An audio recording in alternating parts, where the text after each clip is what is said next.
Himalaya plus, Uttarakhand की आवाज। नमस्कार, आप देख रहे हैं हिमालय प्लस और मैं हूं आपके साथ दीपिका गौड़। सबसे पहले रुक करेंगे उत्तराखंड की बड़ी खबरों की ओर।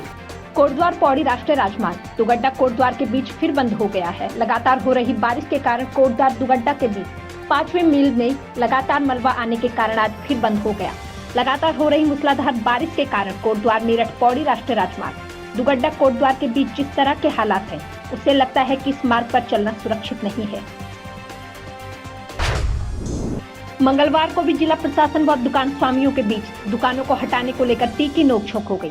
इस दौरान दुकान स्वामियों का कहना था कि यदि उनकी दुकानें हटाई गई तो वह बेरोजगार हो जाएंगे। साजिश के तहत नगर पालिका व जिला प्रशासन उनकी दुकानों को हटाने की कार्रवाई कर रहा है। वहीं दुकान स्वामियों ने डीएम से भी मुलाकात की। दुकान स्वामियों ने डीएम से गुहार लगाई कि प्रशासन द्वारा ही उनकी दुकानें आवंटित की गई थी।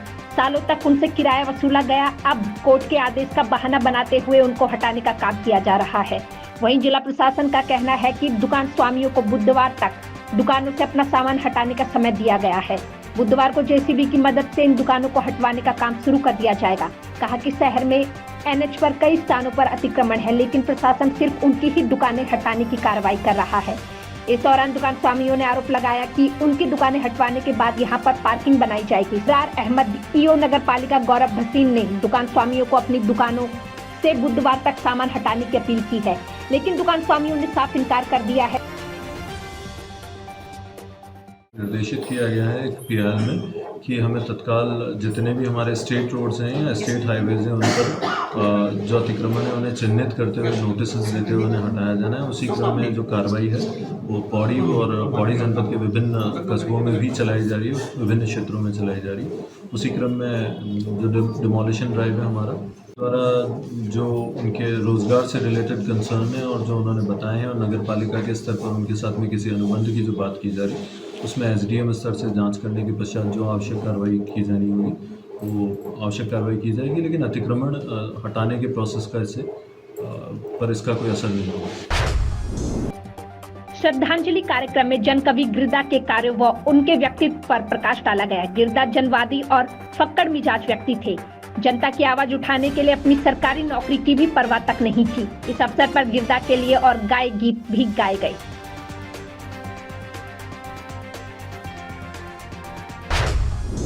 खबर बहादुराबाद से है, जहां भारतीय किसान यूनियन संग्राम व AIMIM के पदाधिकारी व कार्यकर्ताओं ने थाना बहादुराबाद में लिखित तहरीर में बताया कि 19 अगस्त को हिंदू जागरण मंच के सदस्य अमित कश्यप द्वारा पुतला दहन कर एक भाषण में मुस्लिम समुदाय की भावनाओं को ठेस पहुंचाने का कार्य किया गया। इसमें भाषण द्वारा कहा गया कि अगर हमारी मांगे पूरी नहीं की गई तो हिंदू जागरण मंच मदरसा और मस्जिदों को खुद ढाने का काम करेगा। इसी को लेकर मुस्लिम समाज में आक्रोश का माहौल बना हुआ है। भारतीय किसान यूनियन संग्राम के पदाधिकारी व कार्यकर्ताओं ने थाना बहादुराबाद में लिखित तहरीर देकर हिंदू जागरण मंच के सदस्यों पर कानूनी कार्रवाई करने की मांग की है। मैं रुड़की ब्लॉक अध्यक्ष MIM पार्टी से। यहाँ पे एक कल रुड़की के अंदर एक मामला आया था, हिंदू जागरण मंच के द्वारा पुतला दहन किया गया था। जो मसूरी देहरादून डेवलपमेंट अथॉरिटी है उसमें कोई मस्जिद मदरसे का जो है मामला है, तो उसमें हिंदू जागरण मंच के सदस्यों ने ये बात कही थी कि अगर प्रशासन ये कार्रवाई नहीं करता है तो स्वयं जाकर हम मस्जिद और मदरसों को तोड़ने का काम करेंगे। जिसमें एक लड़का है अमित कश्यप है, भौरी से है, और उसके साथ में एक लड़का और है। तो वो बार बार भड़काने का, दंगा भड़काने का काम कर रहे हैं। मुस्लिम समाज को उकसाने का काम किया जा रहा है। अभी 10-15 दिन पहले जाकर के एक मुस्लिम समाज के घर पे जाके उन्होंने चढ़ाई किया था, मारपीट की थी, उसमें भी हमने अपने लोगों को शांत कर दिया था। तो बार बार यही बात करता है। कल जैसा कि मज़ार तोड़े गए हैं तो उनके ऊपर भी उसने किसी को ये कहा है कि देखो हमारी ताकत देखो, हमने मज़ारों को तुड़वा दिया है। अरे भाई, अगर लीगल चीज़ है तो तुम्हारे तो बाप भी नहीं तुड़वा सकता, ठीक है। अगर इलीगल है तो हम खुद प्रशासन के साथ में खड़े हैं।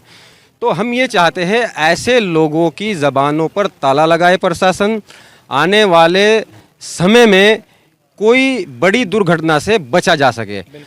और मंदिर का जो मामला है ये हम सबका, सभी धार्मिक लोगों का मामला है, लेकिन अगर कोई लीगल है तो उसको कोई छूने का काम ना करे। हमारी प्रशासन से ये मांग है। वीडियो में आपको दिखा। तमाम खबरों में केवल इतना ही। बने रहिए हमारे साथ और देखते रहिए हिमालय प्लस उत्तराखंड की आवाज।